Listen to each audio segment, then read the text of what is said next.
Yo, what's going on, everybody, man? It's your boy Marcus Elbow back with another tutorial, man. And this tutorial piggybacks off of the tutorial that I just gave y'all. And again, if this is your first time, y'all already know what it is, man. All we do over here is keep it crunk.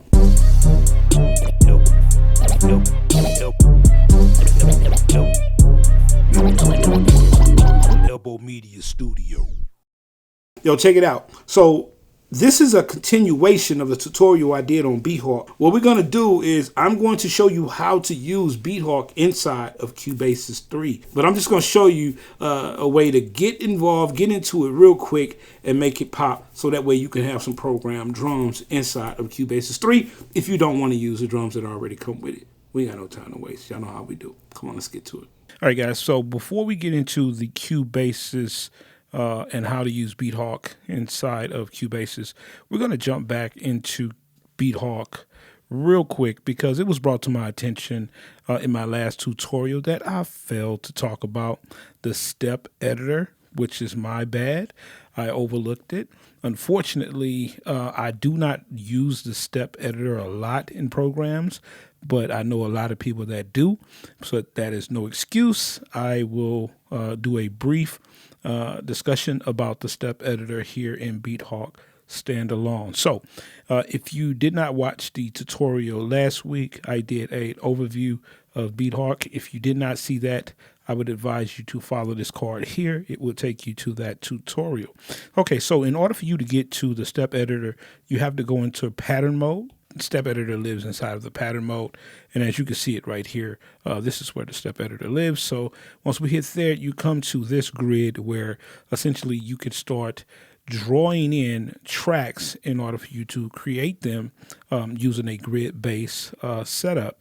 And it's just as simple as you hitting this little draw icon here, right? And just so you kind of understand what's going on in here, I know it kind of looks like a few things are going on, but over here on your left-hand side, you have your pads, right?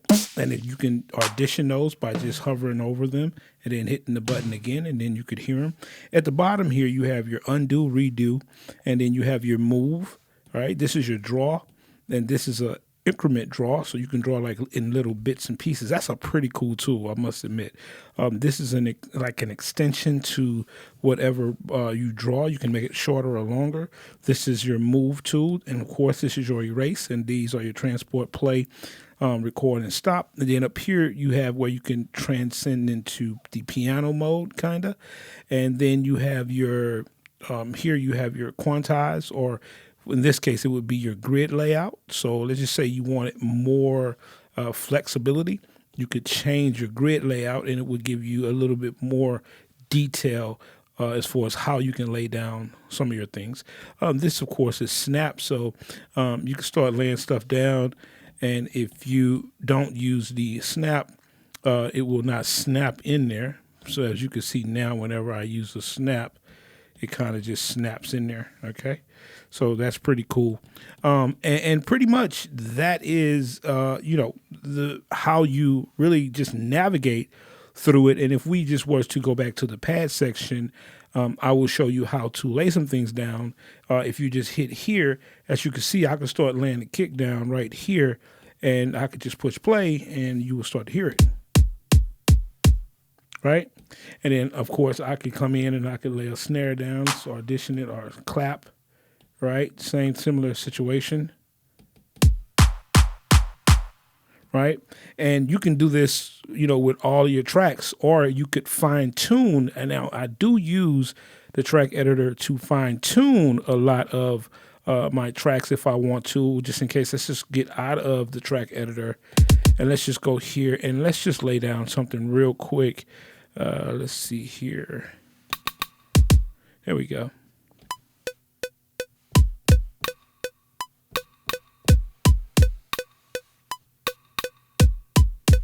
Right? And let's just lay down some cymbals as well.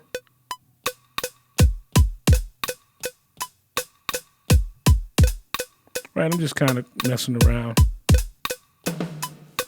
I didn't want to put that up in there. So just kind of messing around. But if we go back to the step editor, as you can see, those guys are starting to fill out. And if we go ahead and push play again, we'll see And I think those are the toms here. And then I can easily just click on that and I can erase that, right? And this is, like I said, even with this little, that little stick, we can actually take that and we can move that and kind of position it in a place where it sounds right, as you can see that.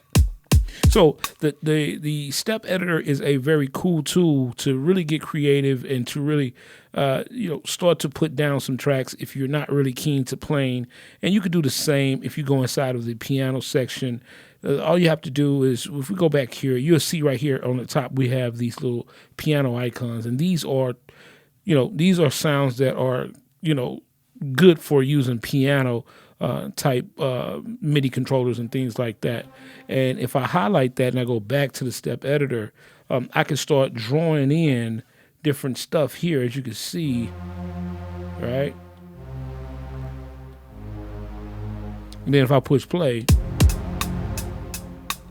and you can see how if you wanted to, you can go in and you can really do some creative things with that, and you can start drawing in some different things, almost kind of like Fruity Loops and some of the other DAWs out there that offer this same thing, just to really see that BeatHawk really, truly is a fleshed out piece of software, and it is truly a great piece of music making software. All right, guys, so let's take a look at Cubasis 3, and we're going to see how we could use BeatHawk inside of Cubasis 3. So let's go ahead and load it up.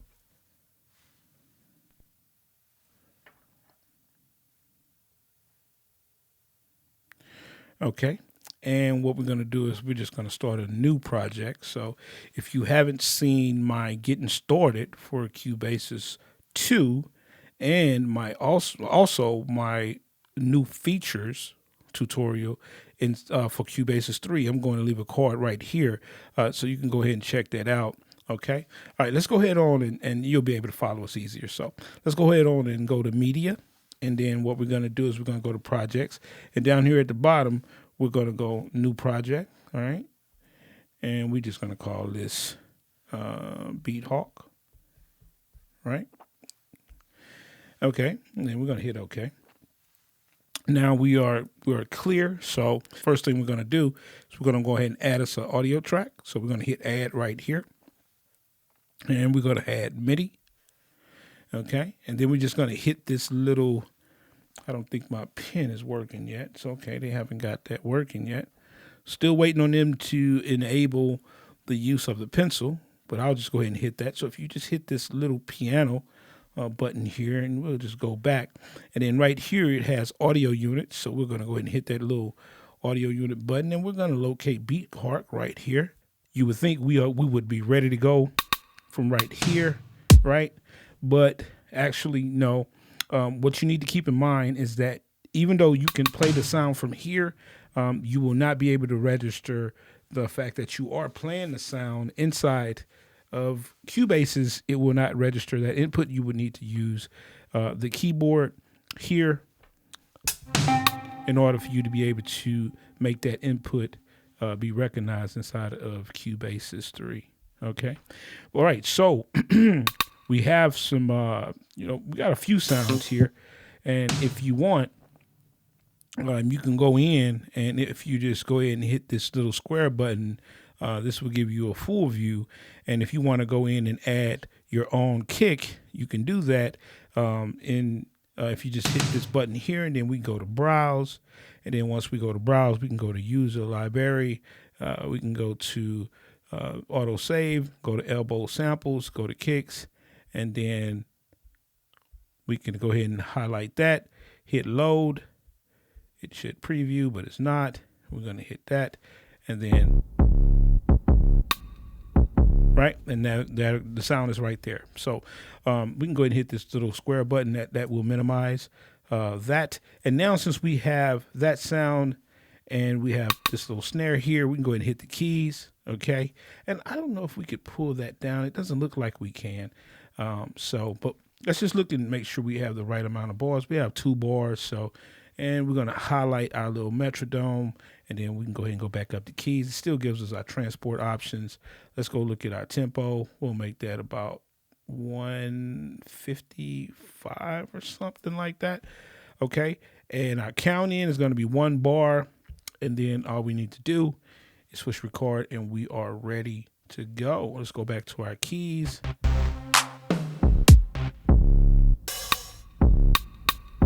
All right, let's go ahead and create something real quick.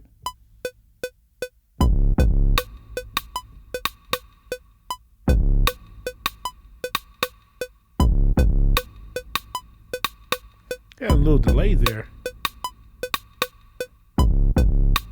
Let's go ahead and undo that. Let's see. And we're going to do that again. For some reason, we had a little bit of delay. Seemed like we may have glitched a little bit. Let's do it again.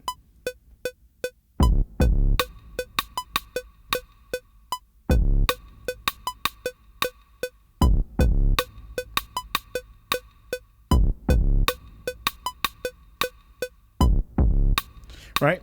Then now let's just go ahead and create us another sound. So all we have to do, create us another BeatHawk. All we have to do is just hit duplicate. That would duplicate that, which is a great feature. We can just go in here and delete the that kick we already had in there. Just hit erase, and then let's just go ahead on and listen to it, and then we could add us some cymbals in there. Hit our metronome. Hit record.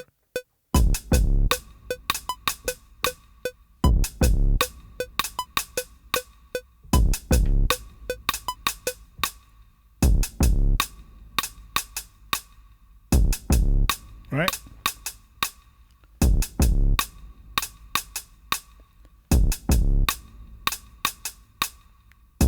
And of course, we can keep going. We can keep adding to our heart's content. But as you could see, inside of Cubasis 3 and 2, you can actually use BeatHawk, and you can have your own drums happen inside of Cubasis 3. Okay. All right, man. Look, I hope y'all really like the fact that you can have a drum option, a drum programming option inside of Cubasis 3 by using BeatHawk. I do have another one out there. I think it's called Pulse or something like that. I'm gonna take a look at that one as well, and I'll let y'all know what's up. I'll do a tutorial on it, see how I like it, see what it's about. I've been having it for about a week though, and maybe longer than that. But I just haven't had time to play with it. But anyway, hope y'all really, found this tutorial to be beneficial. To be honest with you, I love Cubasis 3. I love Cubasis 2. I'm not really into producing inside of Cubasis 3, even though I know you can do it. But I do understand that there are a lot of people out there that can't afford to buy multiple apps or don't want to get, heavily involved in learning so many different apps, and that's understandable. So this is a good way for you to be able to, unfortunately, you do have to learn another app, but you can use this app inside of Cubasis 3. That way you don't have to produce in 2 different places if that's your workflow you decide to use. But me personally, I like to do some stuff on BeatMaker. I do stuff on MPC, Even Reason. I produce in a lot of different places. I just love to have a lot of options at my disposal. Okay? Hey, man. Y'all already know what's up. It's your boy Marcus Elbow. This has been Elbow Media Studios. Hit that damn sub button, man. Stop playing. 75% of y'all ain't hitting that button. Y'all just coming by watching. It's cool. I appreciate it. But if you don't sub, bro, I know you've been here. You know what I'm saying? Holla at your boy, man. Get your sub up, all right? All right, bro. I'll catch y'all in the next video. All right, 1. Peace.